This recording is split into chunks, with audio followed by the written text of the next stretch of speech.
ऐसा नहीं है कि अदानी जी कांग्रेस के राज में सिग्नल पर भीख मांगते थे और अचानक से जो है वो देश के बहुत बड़े पूंजीपति बन गए। मैंने कहा कि ये पूरी लड़ाई एक व्यक्ति को बचाने या एक व्यक्ति को फंसाने की नहीं है।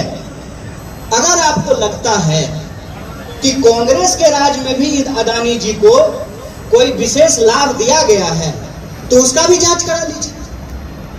अगर आपको लगता है कि राजस्थान में, छत्तीसगढ़ में आप बार बार फोटो दिखाते हैं और आप बताते हैं कि यूपीए के जमाने में भी दिया गया, साहब मूर्ख मत बनाइए।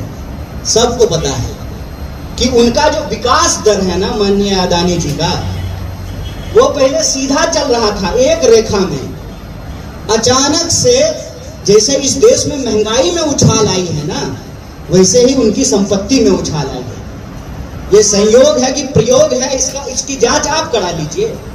हम बस सवाल पूछ रहे हैं। देश के प्रधानमंत्री बनते हैं और 2014 के बाद से ही 3 दोगुनी रात चौगुनी जो है अदानी जी की संपत्ति बढ़ने लगती है।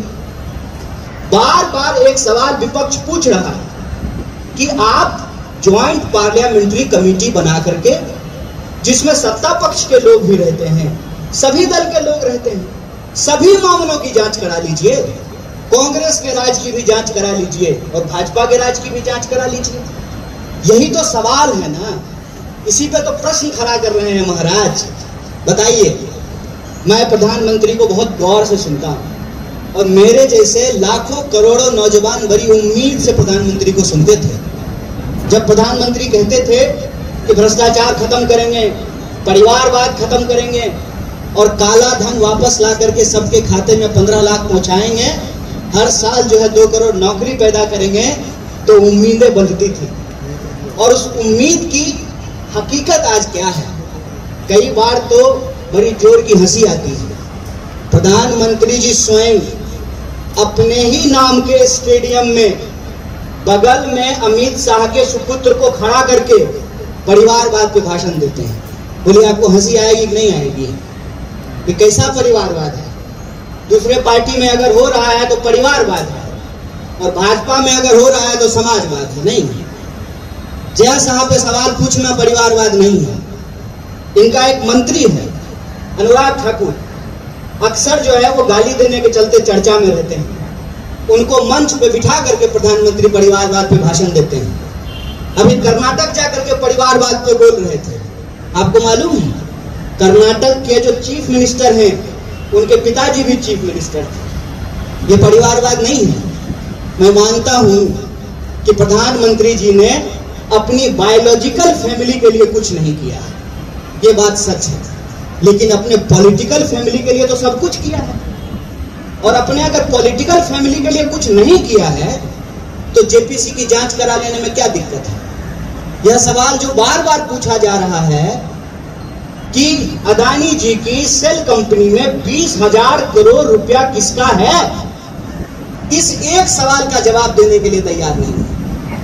आप पूछेंगे सी तो बीजेपी के लोग ए से लेकर के जेड तक बोल देंगे, लेकिन सी नहीं बोलेंगे। सब बात बोल रहे हैं कि कांग्रेस के जमाने में भ्रष्टाचार हुआ, कांग्रेस के जमाने में भी अदानी को ठेका मिला, कांग्रेस के शासन में भी अदानी को ठेका मिल रहा है।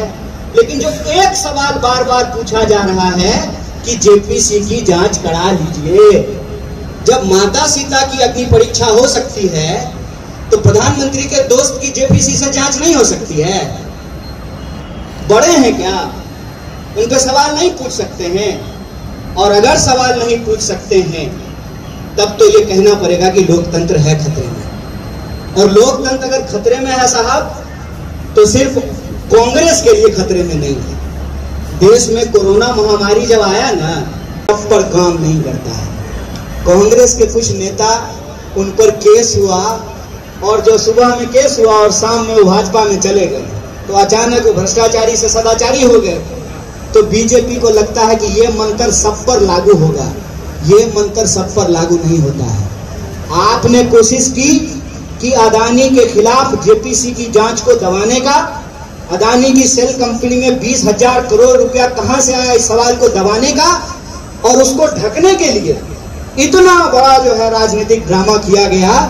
देखिए, जितना दबाने का प्रयास किया गया, उतना यह सवाल आज उभर करके सामने आ गया है और सब लोग अब घर में बैठ करके इसकी चर्चा कर रहे हैं कि देखो दोस्ती तो बड़ा गहरा है, दोस्ती इतना गहरा है कि पत्रकार अगर नहीं बिकता है ना तो दोस्त के लिए साहब चैनलें खरीद लेते हैं। सबको पता है, ये कौन नहीं जानता है।